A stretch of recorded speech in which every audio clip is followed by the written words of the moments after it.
Харе Кришна, меня зовут Абхиманью Дас, и сегодня в своем видео я хотел бы рассказать об очень важной теме, связанной с практическими инструкциями, содержащимися в главах с 14 по 17 Бхагавад-гиты.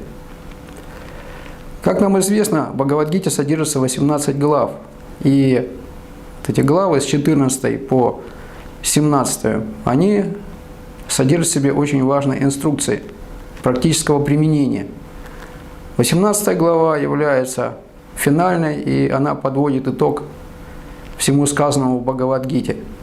Поэтому некоторые темы повторяются, некоторые темы, на них делается акцент. Именно главы с 14 по 17 они посвящены именно практическим вопросам, как практиковать бхакти в разных его формах, имея разные условия, возможности. И если 13 глава, она дает именно методику познания, именно пошаговую методику познания, то есть существует два способа, два метода. Это первый способ – быстрое вознесение, то есть непосредственно прямое бхакти, когда у тебя есть возможность близко ассоциировать с духовным мастером, с вайшнавами, именно с чистыми вайшнавами. И второй метод – это когда такой возможности по каким-то причинам нет, и приходится постепенно, пошагово подниматься. И это еще было сказано в 12 главе, что важным таким моментом является вот это вот правильное целеполагание изначально. То есть, если ты даже собираешься подниматься пешком по лестнице бхакти, то в любом случае нужно четко знать, на какой этаж ты поднимаешься. То есть цель бхакти совершенно конкретная и четкая – подняться до самого верхнего этажа. И поэтому это четко обозначается конечная цель. То есть последний, финальный этаж, то есть это возвращение в духовный мир. И не просто возвращение в Брахмаджоти, а именно практика. Еще в первых главах Бхагавад-гиты говорится о том, что необходимо не только оторваться от материи, то есть закрепиться на трансцендентальном уровне, выйти из-под влияния материальных гон, но также очень важно и обучить себя, натренировать себя, получить персональную подготовку для того, чтобы в духовном мире заниматься активностью на стадии бытия, то есть иметь персональные взаимоотношения с Богом. И поэтому с 14 по 17 главы дается четкая инструкция, и везде высвечивается четкая цель, что главная цель всей этой практики именно вот это вот получение персональной подготовки. То есть не нужно быть просто благостным, не нужно быть просто психологически или как-то еще там подкованным. И если тебе Господь дает метод познания, в 13 главе пошаговый метод познания, то нужно помнить, что главная цель – это возвращение к Богу, и возвращение не просто в качестве какого-то такого имперсонального существа, которое ничего не умеет делать, ничего не помнит, а именно возвращение в качестве вот этой сущностной компоненты, то есть которая будет продолжать заниматься духовным бытием. Или, как это говорится на санскритском слове, санатнадхармой. Итак, о чем же говорят эти главы с 14 по 17? 14 глава, как мы помним, называется «Три модуса материальной природы».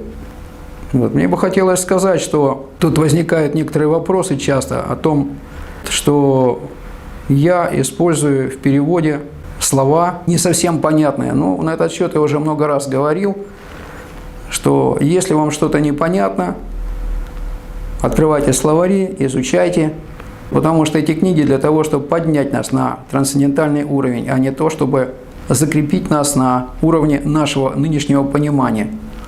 То есть, если мы будем продолжать упорствовать и требовать, чтобы кто-то нам донес какие-то понятные слова, то если мы находимся на уровне, как-то сказать, людей недалеких, недальновидных и малоразумных, это проявляется прежде всего в нашем поведении, то надо благодарить Господа, что Он дает нам ясное, четкое понимание, и это понимание доносится до нас в виде определенных слов. Вот это не Шрила Прабхупада выбрал, и не я выбрал. Я просто передаю то, что написано. Так и надо доносить слова. Очень бережно, очень аккуратно. Я немножко позже на этом остановлюсь, потому что сейчас я буду рассказывать именно о практических вопросах в первую очередь. Но в конце видео я обязательно об этом скажу. О терминологии, о использовании иностранных слов в переводах.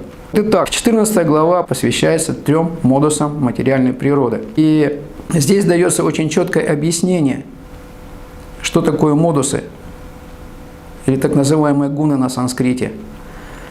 То есть многие понимают это по-своему. Кто-то где-то услышал, что это веревка, которая связывает, привязывает, но это не самое главное название. То есть, в принципе, модус, что это означает? Модус это означает режим, качественный режим работы чего-то. Поэтому материальная природа имеет 3 режима работы. Это надо четко понять. И когда мы это понимаем, все дальнейшее становится также предельно ясно и понятно, что такое гуна, как она работает, как мы попадаем под влияние гуны и как из-под этого влияния выбраться, выйти из-под этого влияния. Итак, что такое режим и какие режимы существуют в материальной природе? Существует модус благости или просветляющий режим, существует модус страсти или возбуждающий режим, и существует модус невежества. Это режим помрачения или затемнения. Итак, существует, еще раз повторю, 3 режима материальной природы. То есть один режим просветляет сознание индивидуальной души, один режим возбуждает и толкает ее заниматься какими-то материальными делами, и третье – это режим затемняющий. Это как можно сравнить, например, если существует такой выключатель, называется диммер, что можно, например, зайти в комнату, добавить света, или можно, например, убавить, сделать такую полутемную атмосферу или полностью выключить свет. Вот примерно в таком же режиме работают 2 вот этих основных модуса. Это просветляющий и затемняющий модус. А модус страсти, он возбуждает и вот создает вот это вот трение между, или так называемую эту борьбу между светом и тьмой. И поэтому весь вопрос состоит в том, когда тебя что-то или кто-то возбудил, в какой модус ты дальше будешь двигаться. Опять-таки все это формируется нашими же собственными желаниями. Вообще, вы знаете, это очень-очень важный момент, знать точное значение слов. И, кстати, Прабхупада в 16 главе об этом четко говорит. Он об этом очень четко говорит. Ну, в принципе, вот изучая практически Бхагавад-гиту уже столько лет, я пришел к выводу, что самое главное – это точное знание терминов. И я об этом уже говорил в прошлом видео, что когда мы знаем точное значение слов, тогда нам становится все предельно ясно и понятно, о чем идет речь. И поэтому Прабхупада пишет в 16 главе, что очень важно вот знать точное значение каждого слова. Тогда тебе будет понятно, о чем идет речь. И люди, которые имеют демоническую природу или натуру, они, поскольку находятся в таком помраченном или затемненном состоянии сознания, естественно, они не понимают точного смысла слов. И поэтому делается акцент и самим Кришной, и Шрила Прабхупада это специально акцентирует. Он говорит так, что если ты хочешь выбраться из этого помраченного состояния, то единственный, я еще раз повторяю, единственный способ выбраться из этого помраченного состояния – это понимать четкий ясный смысл каждого слова, которое приходит тебе от Господа. Вот Бхагавад-гита, я напомню для многих, которые, может быть, об этом забыли, это песня Бога, дословно переводится так. И поэтому каждое его слово, оно носит вот этот вот просветляющий, трансцендентально просветляющий характер. Что происходит? То есть описывается в 14 главе, как вот это происходит работа модусов. То есть я уже говорил в предыдущих видео, что существует две основные формы Господа. Это форма, вот эта персональная форма, или Кришна она называется, или величайшая персональность Бога. Еще раз повторю это слово, непонятное для кого-то, что означает персональность. Это личность с позиции идентичности. То есть в качестве кого эта личность себя проявляет? Она проявляет себя в качестве Бога. Это раз. И второе, эта личность соответствует уровню Бога. Во-первых, она сама заявляет, что она Бог. И во-вторых, она ведет себя как Бог. И она владеет всем имуществом как Бог. И обладает всеми качествами Бога. И когда мы понимаем вот эту личность, ее идентичность как Бога, то это позволяет нам, первое, рассеять все наши сомнения, с кем мы имеем дело, и узнать, как нужно относиться к этой личности, как нужно взаимодействовать с этой личностью, можно ли ей доверять. Тогда мы возвращаемся в свое естественное состояние, в свое естественное положение. Если мы не хотим таким вот образом, естественным образом взаимодействовать с Богом, то тогда Господь дает нам возможность проявить свою самостоятельность. И тогда включается вот эта универсальная форма Господа. Чем универсальная форма отличается от персональной? Потому что универсальная форма, она как раз предназначена для материального мира, потому что в ней преследуется универсальный принцип. Это как называется у нас «все в одном». Потому что когда живая сущность начинает думать о какой-то своей собственной самостоятельности, что она может сама без Бога что-то сделать, тогда у нее вот эти желания вылезают наружу, нездоровые желания, прямо-таки скажем, и она начинает говорить, предъявлять Богу претензию, или как это называется, кондиция, на латинском языке опять-таки используется этот термин. То есть нужно четко понимать, опять-таки, это не просто какое-то условие или что-то еще, это именно кондиция, претензия или условие, которое ты хочешь, или требование к Богу, что я хочу вот так теперь, да, я хочу вот так. То есть ты изъявляешь желание перед Богом в виде кондиций. И Господь говорит, хорошо, потому что параматма, пребывающая в сердце, в материальном мире, она удовлетворяет твое требование, твое желание и говорит, ну, в соответствии с своим требованием, вот что ты мне выдвигаешь, вот я даю команду вот этим модусам материальной природы, режимам, и вот эти вот режимы включаются и приводят тебя в нужную кондицию. Поэтому вот это вот выражение «обусловленные души», оно совершенно неверное.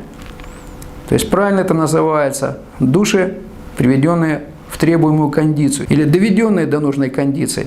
Это вот надо четко понимать. То есть существует естественное, нормальное состояние санат-надхарма, а существует состояние кондиции. То есть когда ты предъявляешь Богу какие-то требования, условия, и Господь эти требования удовлетворяет и дает тебе возможность проявить самостоятельность. И в соответствии с твоими требованиями включаются модусы материальной природы и приводят тебя в это состояние. И это очень важно понимать, потому что когда люди слышат это слово «обусловленный», то у них сразу же в голове возникает неправильная ассоциация. Обусловленный – это что означает? Что Господь якобы тебе дал условие такое, поставил тебе условие, что поскольку там какой-то твой далекий предок когда-то там где-то украл яблоко где-то в саду, и поэтому из-за этого ты теперь вынужден здесь находиться до скончания века, а потом уже дальше посмотрят на тебя. То есть ты должен выполнять условия. Если ты исправишься, значит тебя вернут обратно в духовный мир. А если нет, то тогда придется остаться здесь надолго, может быть, даже еще упасть еще ниже. Поэтому недобросовестные люди, имеющие демоническую природу, они постоянно, у них это излюбленная тема, ставить условия всем. Ты должен быть смиренный, ты должен мне подчиняться, я умнее тебя, а ты глупый. То есть априори ставится такая вот непонятная, странная такая вот позиция. Об этом уже потом дальше говорится в 16 главе, что это именно как раз-таки проявление вот этой демонической натуры, демонической природы. Но 15 глава Бхагавад-гиты, она посвящается очень-очень важному вопросу, именно как выйти, как преодолеть вот это вот влияние материальных модусов. То есть как, занимаясь практикой духовной, что к этому нужно относиться очень-очень серьезно, вот выйти за пределы вот этих вот модусов. И начиная с 14 главы и заканчивая потом 17 главой, как раз таки акцент делается на том, что все практики духовные должны быть как минимум благостными, чтобы они привели к правильному результату. То есть человек, который находится в помраченном состоянии, он не понимает смыслов, потому что смысл, что такое смысл? Я об этом тоже как-то говорил, когда рассказывал в одном из первых видео про метафизику. Смысл – это форма определенная. И если ты эту форму не видишь, четкую форму, ясную форму не видишь, значит, ты тогда находишься в состоянии помрачения. И поэтому для людей, которые доносят точный смысл слова, очень важно, чтобы этот смысл дошел именно в той форме, в какой он был изначально создан. Поэтому это очень важно. И таких примеров, практически я встречаю в каждом, чуть ли не в каждом стихе, вот, когда изучаю сейчас, вот, проверяю все вот это вот дело. И совершенно происходит вот это вот сильное отклонение от смысла. К примеру, вот свеже я вот проверял как раз, где говорится, что в 17 главе 5-6 стих очень четко говорится о том, что человек, который имеет ненормальное психическое состояние, он не может и не хочет следовать Писаниям. То есть это признак ненормального состояния психики. То есть это не говорится о том, что человек психически нездоров, это говорится о том, что его психика находится в ненормальном состоянии. Например, состояние смятения. Вот английское слово очень часто используется, вот это вот bewilder, которое у нас переводится как «сбить с толку». На самом деле это означает смятение, то есть сметенное состояние. Это когда человек не способен ясно, четко и решительно мыслить. То есть его постоянно разрывает, обуревают какие-то сомнения, страсти. И вот как раз вся Бхагавад-гита именно об этом. Понимаете? Именно об этом, как вот эти сомнения победить, исключить эти сомнения. Поэтому, когда я посмотрел вот тоже насчет того, что вот красная гита, мы же пришли, мы же стали бхактами благодаря вот этой вот измененной Бхагавад-гите, которую изменили в 1983 году. Ничего подобного. Прабхупада, кстати, в Бхагавад-гите 1972 года пишет об этом.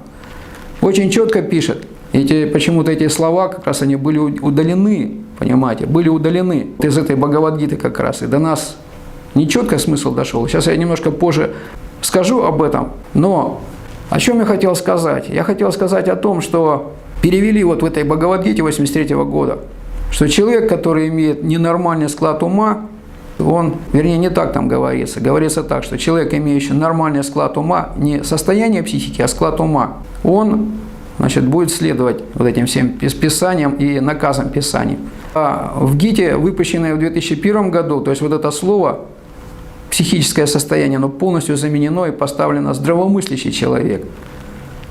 То есть для вот таких вот знатоков русской словесности мне бы хотелось сказать, что вот эти слова «нормальное психическое состояние», «склад ума», «здравомыслящий», все эти три слова имеют абсолютно совершенно разное значение.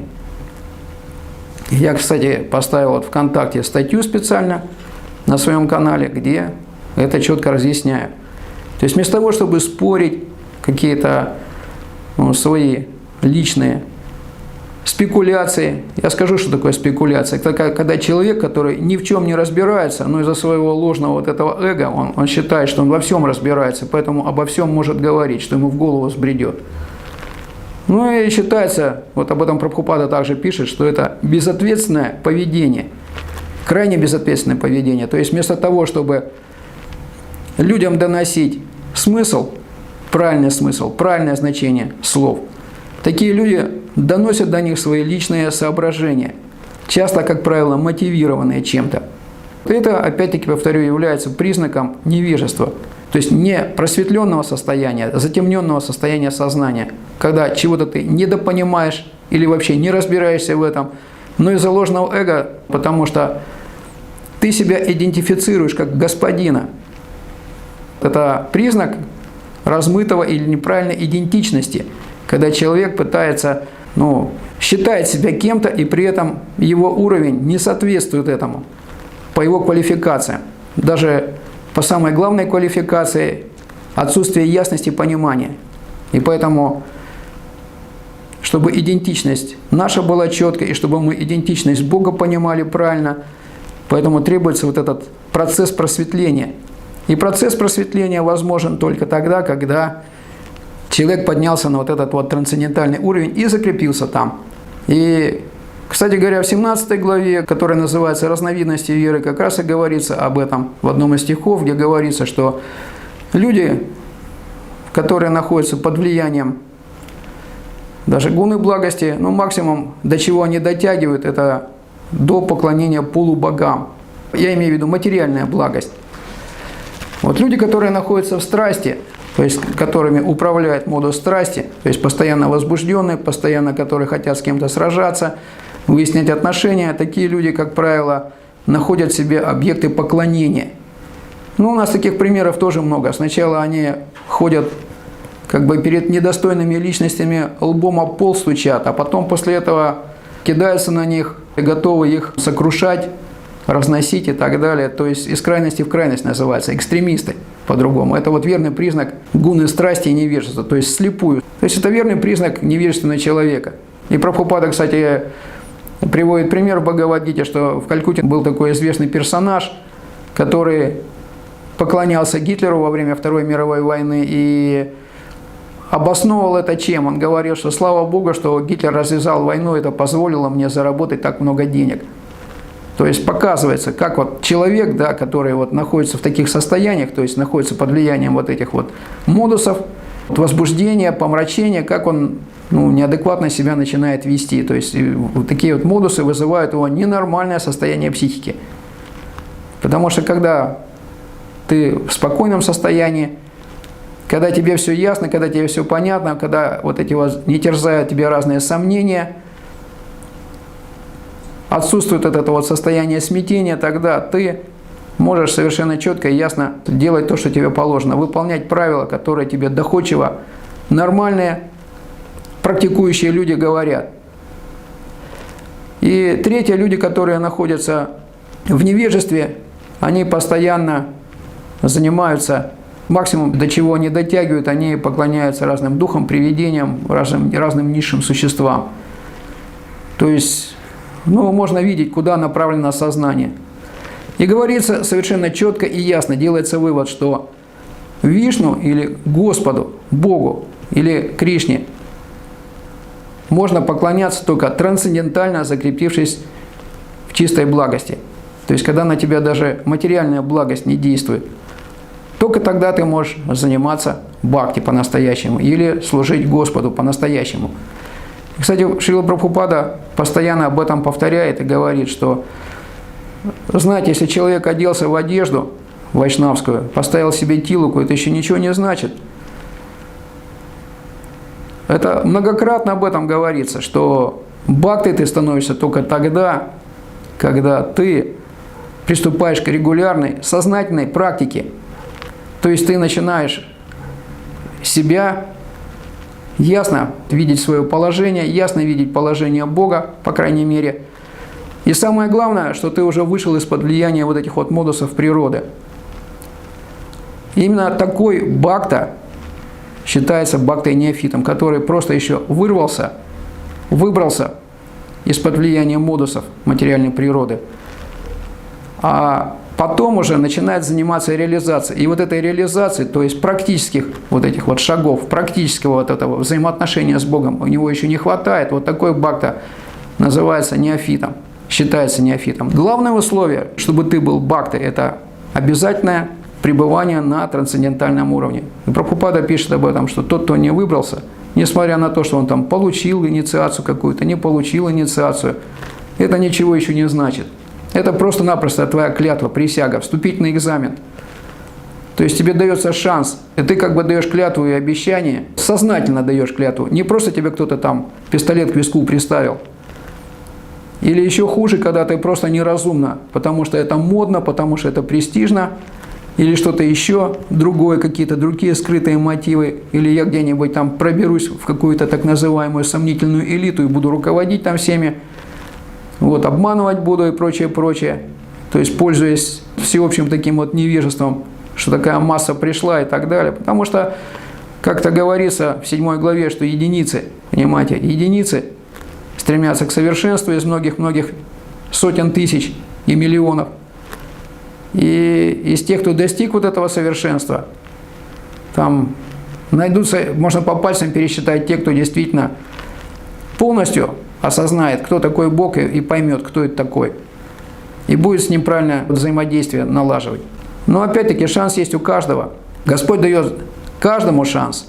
Тут есть вот некоторые горячие головы и говорят, что Шрила Прабхупада организовал вот это вот все, вот этот весь беспорядок, который в Исконе происходит. Или, например, еще хуже, я в последнее время слышу какие-то лекции так называемых авторитетов. Я хочу немножко так сделать такое замечание, что у меня нет необходимости кого-то критиковать или оскорблять, или что-то еще, но я просто-напросто, если вижу, что люди несут такую чушь, откровенную чушь, когда говорят, что Шрила Прабхупада совершал ошибки, что он якобы совершал эти ошибки в каком-то правильном сознании. Нет, это неверно. Вы понимаете, что об этом четко совершенно сказано, что настоящий бхакта, он никогда не совершает ошибок. Чистый бхакта, такого уровня, как Шрила Прабхупада, не совершает никаких ошибок, никаких сомнений. Потому что он находится на постоянной связи, в йоге находится с Господом, хотя бы, по крайней мере, в сердце, которое пребывает, параматма. Он в постоянной связи находится с Господом, и поэтому он никаких ошибок не совершает. Он слышит Бога постоянно и выполняет Его вот эти вот руководящие, направляющие указания. Никакой отсебятины, никаких ошибок. Если ты, естественно, с Богом взаимодействуешь, какие могут быть ошибки и сомнения тогда у тебя? Это говорит о том, что эти люди находятся в помраченном состоянии и себя оправдывают, что они ошибки постоянно совершают. Чтобы не растерять свою вот эту вот паству, как вот в знаменитом фильме сказано, что стадо Господне требует присмотра. Да, вот примерно в таком сознании это все делается. Но надо же понимать, что если ты говоришь такие вещи, такие аппаратки совершаешь, эти люди совершают аппаратки. Они совершают оскорбления, когда про Прабхупаду говорят такое, что он совершал ошибки и постоянно сомневался. Не может быть такого, понимаете? Не может, в принципе. Для того, чтобы обсуждать эту тему, нужно как минимум быть на этом же самом уровне, что и Шрила Прабхупада. Понимаете? Как минимум. Хотя бы на трансцендентальном уровне. Как ты можешь, находясь в невежестве, обсуждать это все? И судить о чем-то, если ты не видишь и не понимаешь, о чем речь идет. Шрила Прабхупада, кстати говоря, в 16 главе говорит очень важные слова, что если ты приходишь в храм и слушаешь авторитеты, настоящие авторитеты, не вымышленные, не надутые авторитеты, то и вообще, когда ты пришел, начинаешь взаимодействовать с настоящими бхактами, искренними бхактами, то нужно не просто прийти и не просто ходить и лбом об пол стучать, а нужно еще и понять, куда ты пришел и что тебе здесь должны дать. То есть до тебя дойти должны вот эти каждое слово, о чем говорит Господь. Каждое слово. И тогда ты будешь действительно правильно двигаться. То есть понять, о чем здесь идет речь. Это так же, как вы приходите в институт куда-то или собираетесь освоить какую-то профессию или что-то еще. Естественно, что вы должны сначала понять, о чем идет речь. А не просто-напросто получать какое-то удовольствие, развлечение, пришел, попел, потанцевал, поел просад и все. Вот это самое-самое важное. Если вы этого не понимаете, то есть не нужно приходить и вести себя как ослы и свиньи, Прабхупада говорил. То есть осел ему, когда говорят что-то, он вроде бы слушает, да, но на самом деле он погружен в какие-то свои мысли, далеко не очень высокие мысли о том, какие могут быть у осла высокие мысли. Об этом говорится также в 7 главе Бхагавад-гиты, когда описывается вот эта вот природа мудх. Мудха – это осел фактически, то есть тот, кто считает себя очень важным, но при этом он совершенно не понимает, о чем речь. То есть это признак человека, который находится в полном невежестве. в полнейшем невежестве. То есть он делает нечто, чтобы решить какие-то свои самые-самые низменные проблемы, ну и не хочет заниматься тем, чтобы возвышать себя, поднимать. И именно говорится, что человеческая форма жизни, она как раз предназначена для того, чтобы хотя бы вознестись до трансцендентального уровня, вознестись. У каждого человека, даже у самого последнего дикаря, который где-нибудь в Амазонке находится, или человека, который далек от Бога, у него есть возможность такая, потенциальная возможность человеческого тела вознести себя до духовного уровня, вот этого трансцендентального уровня, который превышает уровень воздействия, влияния материальной природы. Теперь я еще хотел напоследок сказать несколько слов о языках и о терминах снова. Я уже повторяю это снова, 10 раз, 20 раз, 1000 раз и буду повторять снова и снова. Появляются разные группы ВКонтакте, обсуждений и так далее по поводу использования латинских слов, по поводу использования других терминов. Я сейчас просто поясню, и если человек какой-то это не понимает, это, как говорится, его трудности тогда получается так, что во-первых, вот среди всех языков мировых сейчас известных, что английский язык является самым точным языком. Вот я могу так сказать, почему Прабхупада не приехал в Россию, а приехал именно туда, понимаете, туда, получил указание от Бхактисиддханта Сарасвати приехать в Америку и таким образом написать книги на английском языке. Прабхупада получил образование высочайшего уровня. У себя на курсе, где он учился, это шотландский колледж в Калькутте, это примерно по нашим меркам, как в России МГИМО примерно то же самое. То есть это учебное заведение высочайшего уровня. То есть в этом учебном заведении учились очень известные люди, на весь мир известные люди. Также преподавали очень известные люди, к примеру, преподавал там вот этот известный писатель и философ Радьярд Киплинг, автор вот этой книги «Джунгли и Маугли». Также преподавал Бертран Рассел, известный философ, и многие-многие другие известные люди Индии. То есть это специально готовили высокопоставленных администраторов колониальных. И Прабхупада был лучшим на курсе по философии, по знанию санскрита, по знанию английского языка. Лучшим. Я это повторяю. Это все не случайно, естественно. И поэтому не случайно был избран вот этот вот английский язык. Потому что именно английский язык является самым точным из языков. И почему он является самым точным? Почему им пользуется Прабхупада? Потому что как раз таки в Бхагавад-гите и в Шримад-Бхагаватам сказано, что по поводу вот этой так называемой санхья-йога или йога разума. То есть для того, чтобы раскачать свое сознание и, по крайней мере, выйти из вот этого состояния помрачения, первым делом нужно привести свой разум в нормальное состояние, привести его всеми методами, всеми способами, вот это в просветленное состояние, когда разум будет способен различать, то есть включится первый инструмент логики, то есть умение и способность различать, отличать одно от другого. То есть это уже является признаком прояснения сознания. То есть включается первый инструмент логики, способность отличать одно от другого. И об этом как раз говорится в самом начале Бхагавад-гиты, во 2 главе, 16 стихе, где делается акцент на том, что настоящий зрящий или настоящий истинный, так сказать, провидец, он умеет различать, где действует дух, а где действует материя. То есть вот это самое важное качество – научиться отличать дух от материи. То есть и когда ты начинаешь какие-то формы, какие-то очертания отличать одно от другого по их проявлениям, по их качествам. И в этой связи также еще в 1 главе Бхагавад-гиты говорится, что такой вот гуру или такой вот мастер, который потерял способность различать, то он немедленно должен быть оставлен. То есть там Кришна говорит Арджуне по поводу того, что он хотел защищать и относился к своему деду Бхишме и Дроначарье, к своему гуру, который обучал его военному мастерству, с уважением и почтением. В этом стихе как раз в 1 главе говорится о том, что кого не следует считать в качестве авторитета. Первое, что такой человек занимается отвратительными поступками, совершенно четко. И второе, он потерял способность различать.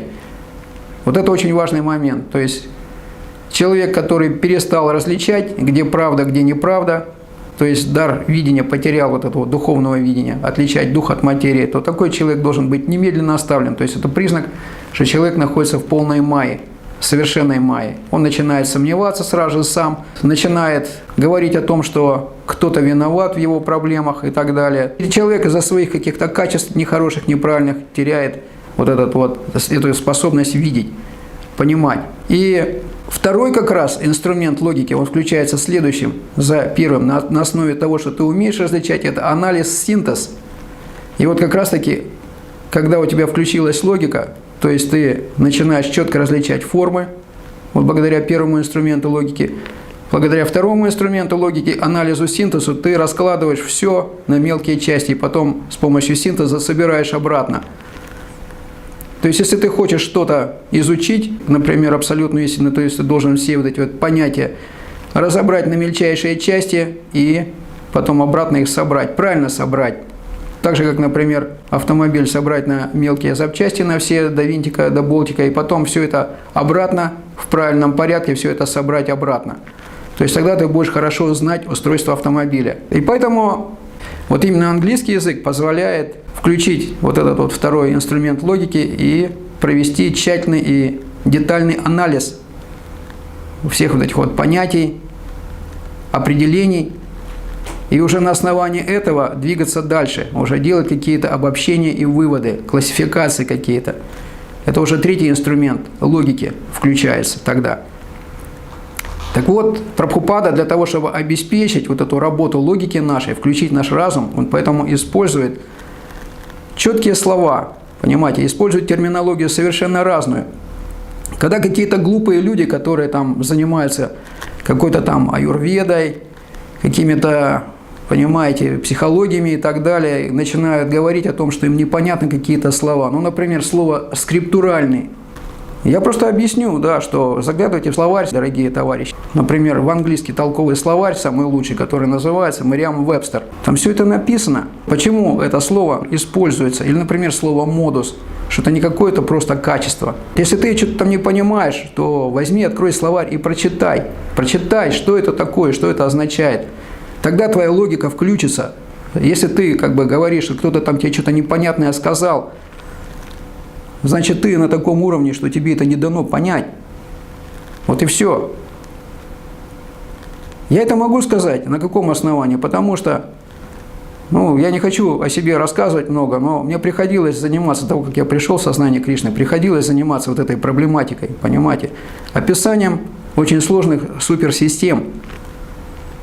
И я примерно имею представление, как это все делается, как описывается наукой. Прабхупада поэтому использовал все термины использовал, разную терминологию использовал. Он использует научную терминологию, использует латинскую терминологию, использует философскую терминологию, использует теософскую терминологию. Понимаете, разные термины, потому что что мы делаем? Мы пытаемся донести абсолютную истину. Понимаете? И русский язык, он более образный язык, у него есть другие плюсы, понимаете, другие плюсы есть, существуют. Но когда нужно включить анализ, синтез, то тогда применяется английский язык, латинский язык, в первую очередь. Вот я как раз таки недавно посмотрел и увидел, да, что такое именно, почему используется, например, в медицине язык, латинский используется язык, потому что именно латинский язык самый лаконичный, самый точный в этой связи, понимаете, то есть какие-то термины описывают, например, в медицине. Тело человеческое – это сложная суперсистема. И вместо того, чтобы какие-то блоки, какие-то узлы описывать какими-то сложными вещами, описаниями, существует какой-то свой специальный технический язык, который позволяет быстро включить логику и провести быстрый анализ, мгновенный анализ. Точно так же, когда я занимался сложной вот этой электроникой корабельной, то же самое, когда служил в военно-морском флоте, то же самое, понимаете. То есть были сложнейшие схемы, сложнейшая электроника. То есть нужно, во-первых, знать эти фундаментальные законы, и когда где-то появляется неисправность, благодаря вот этому техническому языку, ну, например, да, нас учили, что такое, например, там, магнетрон, амплитрон, какие-то другие устройства. И если, например, я скажу кому-то, да, и люди, естественно, начнут выпяливать глаза. А что это такое вообще? Возьмите и изучите, что это такое. Для начала, если вы хотите разбираться в этом. Если человек учит других быть специалистами во взаимоотношениях с абсолютной истиной, то как можно сказать, что что-то там непонятно? Как в абсолютной истине может что-то быть непонятно? Тут все понятно. Надо просто напрячь немножко свою голову. Вместо того, чтобы кого-то там что-то обсуждать, что нужно по-русски писать. Для начала спросим, вы что, тело материальное русское или что? Почему вы ленитесь думать? Почему вы ленитесь думать? Возьмите да разберитесь, о чем здесь говорится. Вы же не будете там на русском языке изъясняться с Богом. Так же, как и на латинском, в принципе. Нужно просто относиться с уважением к наследию. И поскольку язык английский является, как я сказал, очень точным языком, который способствует включению логики, включению разума, правильного включения разума, то нужно пользоваться всеми доступными способами, понимаете, об этом также сказано в Шримад Бхагаватам в очень важном стихе, эти 4 чатуршлоки Шримад Бхагаватам, где сказано, что поиском абсолютной истины нужно заниматься любыми способами, понимаете, всегда, постоянно, то есть не прекращая. Это самый важный стих, один из самых важных стихов Шримад Бхагаватам, такой стих, что поиск абсолютной истины и понимание абсолютной истины, то есть любыми способами, по-латински, по-французски, по-немецки, на санскрите, как угодно, понимаете, если до вас дошло, что это такое, неважно, понимаете, неважно, что это такое. И я сейчас объясню, что такое этот термин скриптуральный означает. Откройте словарь этот Мерриам-Вебстер и прочитайте. Это означает дословно библейский. Естественно, в книге Бхагавад-гита я не могу такое написать. Библейский, доктринальный, то есть это чисто теософский термин. И когда, например, человеку, который занимается этой теософией, ему скажешь скриптуральный, он сразу же поймет, о чем речь, понимаете? Так же, как, например, специалисту, водителю автомобиля любого скажешь карбюратор, например, да, или инжектор, он сразу же поймет, о чем идет речь, сразу же. А если вы скажете какому-нибудь непонятному неучу, который не знает ничего, никаких слов, откуда-то из джунглей вылез, и скажете ему карбюратор, он на вас, естественно, будет выпяливать глаза и будет просить вас, чтобы вы с ним разговаривали на понятном ему языке. Если ты хочешь быть специалистом, ты должен, опять-таки, еще раз повторю, поднимать свой уровень, а не опускаться. Кто-то должен до вашего уровня понимания. Тем более, что если вы говорите о каком-то русском языке, это говорит о том, что вы привязаны к своему телу, к русскому, уважаемые. И об этом надо хорошенько подумать. Тогда пропадут эти всякие желания кого-то там обсуждать, критиковать, воевать с кем-то, понимаете, и лезть вообще не в свое дело. Вообще это называется на самом деле спекуляцией. То есть, когда человек, который ничего не понимает в чем-то, да, но из-за своего этого эго ложного, он считает, что я все понимаю, я везде специалист, все под моим контролем, я все контролирую, я все знаю, я все понимаю и могу судить. И таких людей сейчас развелось очень много, которые занимаются спекуляциями. Но от таких спекуляций никакой пользы нет ни этим людям, ни всем остальным. И, как правило, эти люди сами к такому выводу в конечном итоге придут. Господь милостив. И, кстати говоря, буквально сейчас, проверяя в 17 главе 1 из стихов, Шрила Прабхупада очень четко говорит, потому что часто задают вопросы, почему вокруг Шрилы Прабхупады столько всяких разных сомнительных людей крутилось-вертелось. И что Прабхупада все это организовал, что он виновник, главное, что это все произошло. Нет, я вам скажу, уважаемые. Как раз Шрила Прабхупада и пишет, что святой человек, он даже будет пытаться этих демонов, которые занимаются, как-то правильно такое слово есть такое, кощунством занимаются, понимаете, кощунством. То есть демоны, демоническая природа, они все извращают.